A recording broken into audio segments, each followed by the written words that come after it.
ठीक है, तो चलिए आइए देखते हैं हमसे।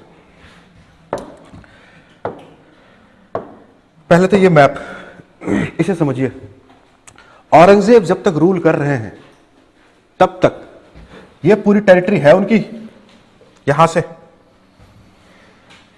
बिल्कुल ये असम भी पूरा, इतनी बड़ी टेरिटरी है। 1707 में क्या हो रहा है? डेथ हो रहा है। मराठास के साथ कॉन्फ्लिक्ट चल रहे थे, बट ऐसा नहीं था कि मराठा टेरिटरी उसके अंदर नहीं थी, सब उसके अंदर ही थे। संभाजी के साथ लड़ाई हुई है, उसे मार दिया गया है, टेरिटरी पूरी उनके अंदर है। ठीक है, यहां पे एक चीज ये बोला जाता है कि डेक्कन पॉलिसी की वजह से, या डेक्कन की, औरंगजेब की डेक्कन पॉलिसी की वजह से इकोनॉमिक क्राइसिस आया।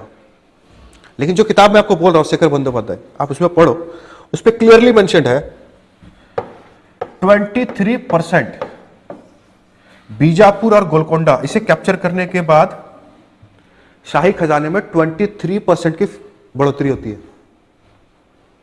लड़ाई होते हैं वहां तो क्या होता है, लूट मार कब्जा सब कुछ होता है।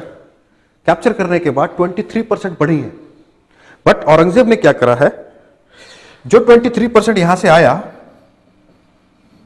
उसने फर्दर अपने डेक्कन पॉलिसी में ही खर्च कर दिया। वो पैसा रॉयल एक्सचेकर में नहीं गया, या फिर वो पैसा डायरेक्टली किंग के अंडर में आ गया, ये 23% जो इंक्रीज है, और आगे इसे ही डेक्कन को ही सिक्योर करने में सारा पैसा खर्च दिया। तो इस वजह से इकोनॉमिक क्राइसिस नहीं आ सकता। मुगल एम्पायर इतनी छोटी एम्पायर नहीं थी कि बैटल्स लड़ने के बाद इकोनॉमिक क्राइसिस आ जाएगा। ठीक, अगर इकोनॉमिक क्राइसिस आया था, जस्ट शाहजहां ने, आप देखो कि कितने पैसे खर्च करे उसने। ठीक, औरंगजेब के टाइम पीरियड पे he is possessing one of the biggest army in the world and he is paying the highest salary to. मनसबदार बढ़ाया, जो अकबर के टाइम पे मैक्सिमम 7,000 था, औरंगजेब के टाइम पे मैक्सिमम मनसबदारी 12,000 है। शाहू को जब रिलीज किया जा रहा है 7,000 मनसब दिया जा रहा है उसे, एक छोटे से प्रिंस है। तो जो बड़े नोबल्स होंगे राजपूताना के, उनको तो 12,000 मिल रहा होगा। तो औरंगजेब के टाइम पे बढ़ा है। ठीक, और एक चीज आप अगर पढ़ोगे लेटर मुगल्स के बारे में, तो वहां पे यह भी दिया जाएगा कि औरंगजेब की डेक्कन पॉलिसी एंड औरंगजेब की रिलीजियस पॉलिसी, इनके कारण डिक्लाइन आया मुगल का। हाँ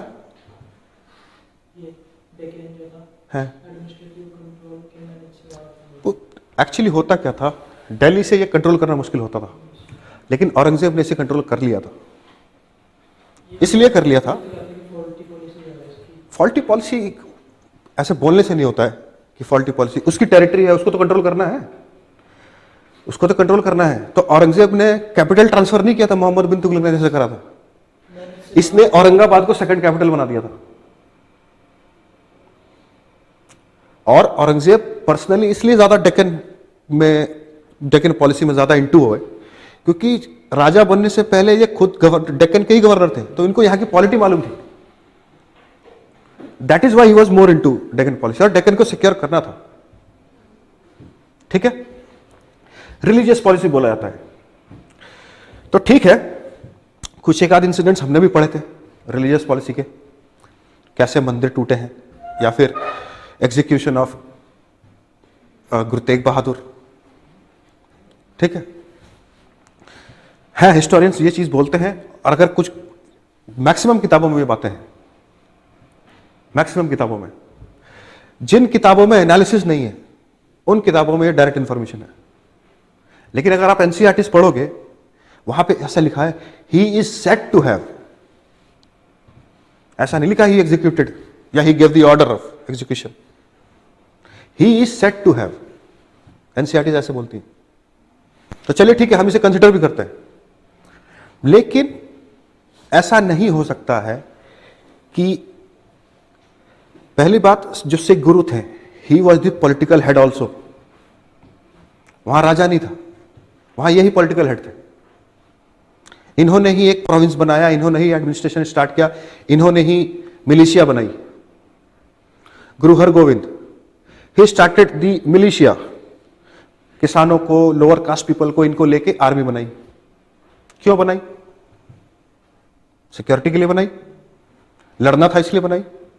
तो ऑब्वियस सी बात है, वहां पे दूसरे प्रिंस भी है। अब जैसे कि वहां पे आप देखोगे बहुत सारे राजपूत हैं, जाट्स हैं, इनके साथ भी सिख की कॉन्फ्लिक्ट है, क्योंकि हर कोई अपनी टेरिटोरियल एक्सपेंशन कर रहा है, तो पॉलिटिक्स इन्वॉल्व है वहां पर, रिलीजन का कोई लेना देना नहीं है। तो ऐसा बोला जाता है, बट आई डोंट फाइंड कि ऐसा कुछ है इसमें कि रिलीजियस पॉलिसी के कारण। हाँ, कुछ एक आध चीजें होंगी। तो एक राजा 50 साल राज कर रहा है, तो जरूरी नहीं है 50 साल के राज में उसने सब कुछ अच्छा ही करा था, हो सकता है।